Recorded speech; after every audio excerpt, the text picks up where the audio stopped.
Reserve क्षेत्र में high court व एनजीटी के आदेशों की अवहेलना कर संचालित स्टोन क्रशर बने पर्यावरण के दुश्मन, जिम्मेदार विभाग कौन?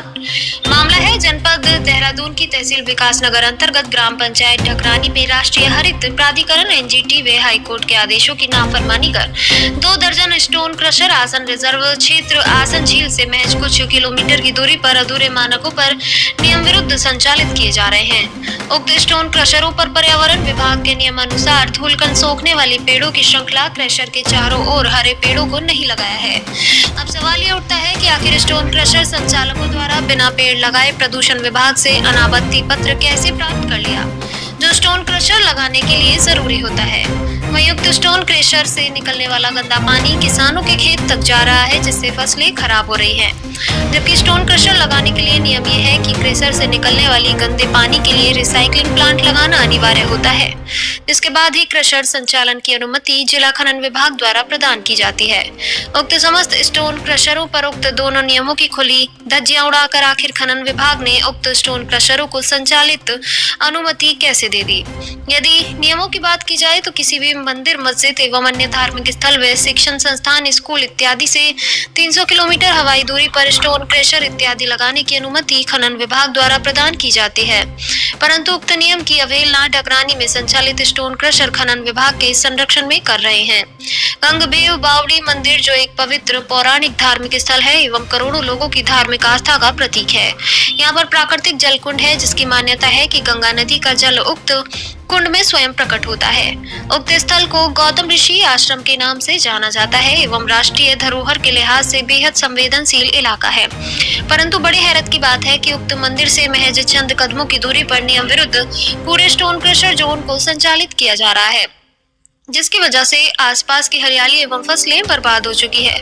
लगातार अवैध खनन से इलाके का जल स्तर घट रहा है, जिसकी वजह से जलकुंड सूखने लगा है। यदि यही स्थिति रही तो उक्त प्राकृतिक जल स्रोत विलुप्त होने की कगार पर आ जाएगा। राष्ट्रीय धरोहर उक्त मंदिर को क्षति पहुंचेगी। वहीं मंदिर के भक्तजनों एवं पुजारियों ने बताया है कि पूरी रात संचालित उक्त स्टोन क्रशरों की वजह से स्थानीय लोगों का जीना मुहाल हो गया है। उक्त स्टोन क्रशर प्रदूषण फैला रहे हैं, जिसकी वजह से स्थानीय लोग बीमार हो चुके हैं। साथ ही संबंधित एवं स्वास्थ्य संबंधित एवं आंखों में जलन की बीमारी तेजी से फैल रही है, जिसके चलते लोग उक्त इलाके से पलायन करने लगे हैं। आसपास के गांव धीरे धीरे खाली हो रहे हैं। किसानों ने फसलें लगानी बंद कर दी हैं, क्योंकि फसलें प्रदूषण की वजह से पूरी तरह से बर्बाद हो चुकी हैं। ग्रामवासियों ने बताया है कि सरकार गाय, गंगा धर्म एवं रोजगार का मुद्दा लेकर सत्ता में आई थी, परंतु सत्ता में आते ही अपने मुद्दे भूल बैठी है और हमारे ऐतिहासिक शांत इलाके में बाहरी प्रदेश के अपराधियों को स्टोन क्रशर खुलवा दिए हैं, जो लगातार हमें आतंकित व परेशान कर रहे हैं।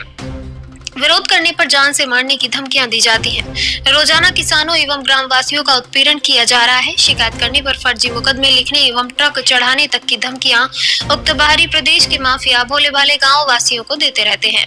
उक्त उत्पीड़न की सूचना देने पर पुलिस भी उल्टा भगा देती है। तहसील प्रशासन, खनन विभाग मूक दर्शक बना बैठा है।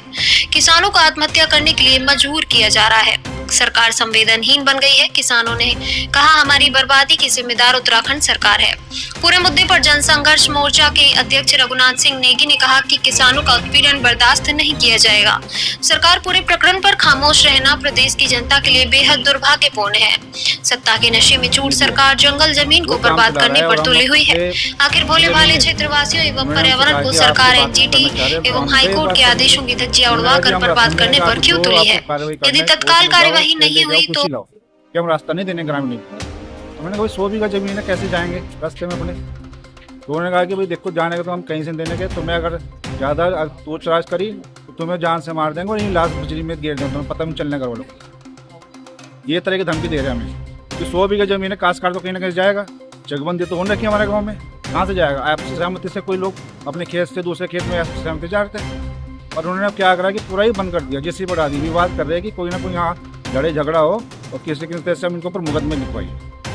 आज रघुनाथ सिंह नेगी जो हमारे बीच में आए हैं, हमने अपनी समस्या इनके बीच में रखी है कि हमारे जो है अपना आप ग्रामीण जो लोग ये समस्या है उनसे जो है वार्ता करिए। दूसरी चीज़ ये है कि 10 किलोमीटर के अंदर परिधि में होता है ये क्रिस्टल लगने की, मतलब 10 किलोमीटर करीब, और जबकि यहाँ से हमारे यहाँ से 1.5 किलोमीटर भी नहीं है आसन नदी। इस पर अजहर कंजर्वेशन में कम से कम 1.5 किलोमीटर के अंदर आई, और कैसे उन्होंने एनओसी पास करवा दी? हाई कोर्ट का ऑर्डर का भी नहीं माना उन्होंने। देखो जी, अब ये है कि अब तो लास्ट चारा ही रह गया, तो आत्महत्या करें हम मजबूर हो गए सारे काश्तकार, या तो एक तरह से बंद हो यहाँ से, क्योंकि यहाँ इन्होंने बिल्कुल अति करे कि हमारी फसल बर्बाद हो रही, हमारे बच्चे कहाँ जाएंगे। हम यही आजीविका है, हमारे पास कोई संसाधन नहीं है, कोई नौकरी नहीं है, कुछ नहीं है, सिर्फ एक किसी खेती पे जीवन निस्तर है हमारा।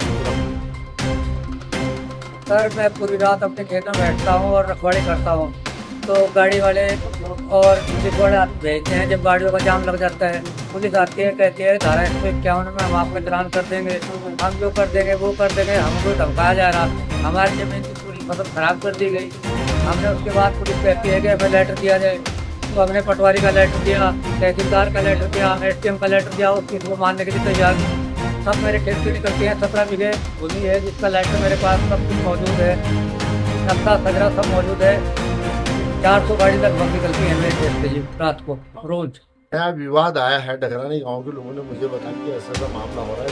हमारे काश्तकार हैं, लगभग 100 बीघा की करीब जो जमीन है, छोटे छोटे काश्तकार हैं, उनकी जमीन कहीं ना कहीं प्रभावित होगी, उनकी जमीनों में जाने के लिए रास्ते नहीं मिल रहे। इस बात को लेकर के आज हमने चर्चा करी है और तमाम जो नक्शा नजरी है, तमाम खतरा खतौनी जो भी है, उनका हम पूरा डीपली अध्ययन करके इस जमीन में से कितनी जमीन उन्होंने लीज पे ली है, कितना उसका रकबा शेष है, इन तमाम चीज़ों को देख करके हम बहुत जल्दी अभी जो यहाँ पर स्टोन क्रेशर के मालिक हैं जो भी होंगे, सीधी क्या बता रहे हैं आप, जो भी है वो स्टोन क्रेशर है, उनके मालिकों से हम बात करेंगे कि भाई आप इसको, जो हमारे यहाँ के ग्रामीण हैं, जो किसान हैं, उनको परेशान मत करो।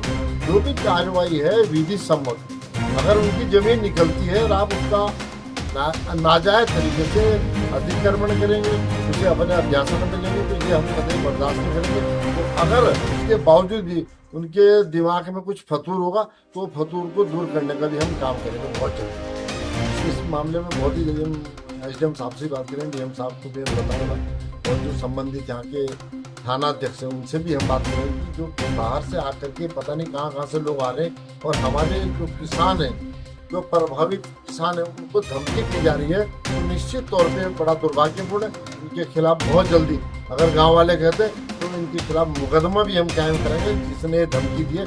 यहाँ पर ये गुंडागर्दी, तमाम माफिया की भी यहाँ बिल्कुल चलने नहीं देंगे, और ये हमारा अल्टीमेटम भी हो, समझ ले, हमारा सुझाव बिल्कुल वायलेशन हो, नेशनल वाइल्ड लाइफ बोर्ड जो है उसका एक तरह से पूरा का पूरा जो उसकी अवहेलना है। भारत सरकार की जो गाइडलाइंस है, कोई भी एक्टिविटी इन 10 किलोमीटर की परिधि के भीतर आसन कंजर्वेशन रिजर्व है, उसके अंदर तो ये हो ही नहीं सकता।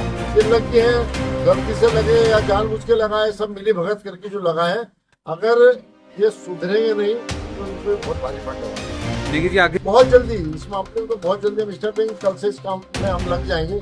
दूसरा, जहाँ तक बात है आसन कंजर्वेशन वाली बात है, हमें कहीं से ज्ञात भी हुआ है, अभी 2-4 दिन पहले ऑनरेबल हाई कोर्ट ने इस मामले में संज्ञान भी लिया है, उसमें नोटिस भी इनको जारी हुए है डिस्ट्रिक्ट मजिस्ट्रेट को, सरकार को, इन तमाम पार्टियों को, कि आखिर आपने जो अपना स्टोन क्रेशर स्थापित किया है, आसन कंजर्वेशन की परिधि के कितने दायरे में है, इन तमाम चीज़ों पर बात चलिए। देखो ऑनरेबल हाई कोर्ट क्या करता है।